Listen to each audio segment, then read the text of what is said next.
Hi, I'm Rob Rader. I'm here to talk about buying your first bass guitar, hopefully take a bit of the mystery out of that. How many strings? How many pickups? Should it be passive? Should it be active? Should it be fretted or fretless? Good question. Let's look at what our options are. Back in 1952, when Leo Fender invented the first electric bass, there was only one option. 4-string bass with one pickup, one volume control, and one tone control. The bass was also fretted, which means it has these little pieces of metal embedded in the bass neck that stop the string in exactly the right place to get the note that we want. Because the frets stop the string at precisely the right spot to make that note, Leo called it the precision bass.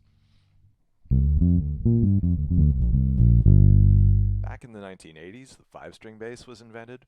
And in most cases, what that means is you have the regular 4-string bass with an extra larger string along the top edge of the neck, and that string is usually going to be making a B.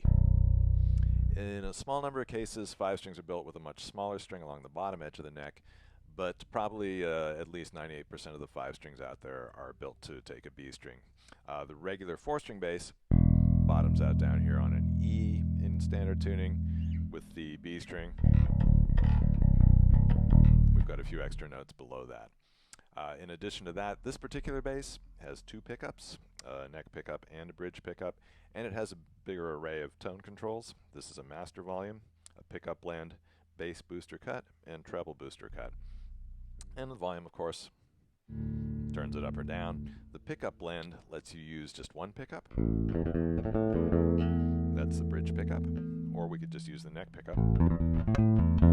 Pretty different tone. Or we could use both in kind of any proportion that we might want to use.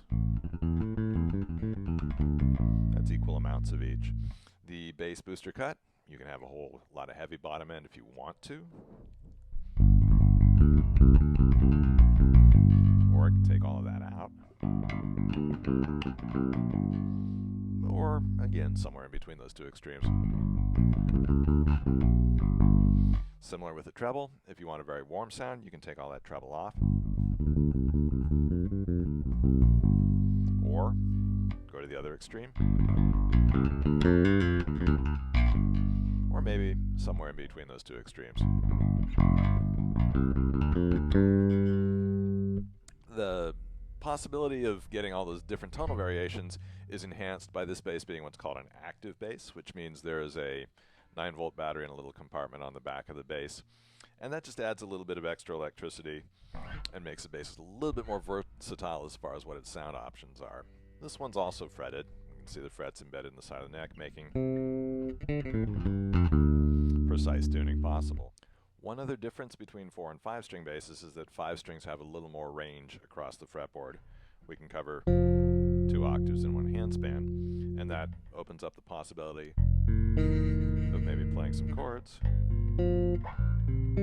that aren't really practical on the 4-string. Some chords work well on 4, but some really need that 5th string to be doable. One other option is to simply not have any frets at all, in which case you have a fretless bass.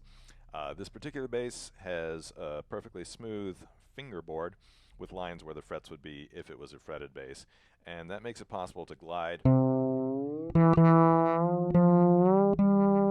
one note to the other. It also gives you this purring sound that's really difficult, if maybe even impossible, to get on a fretted bass. Fretless means that your finger has to be in exactly the right place to get the note that you want. If you're just a little bit out of position, then you're out of tune.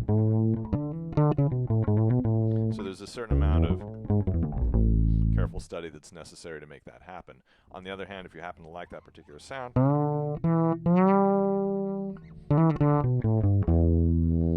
that's the way to get it.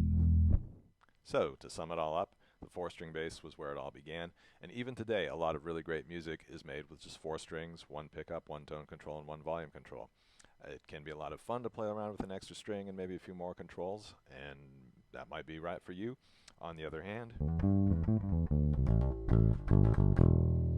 something like this may be all you need.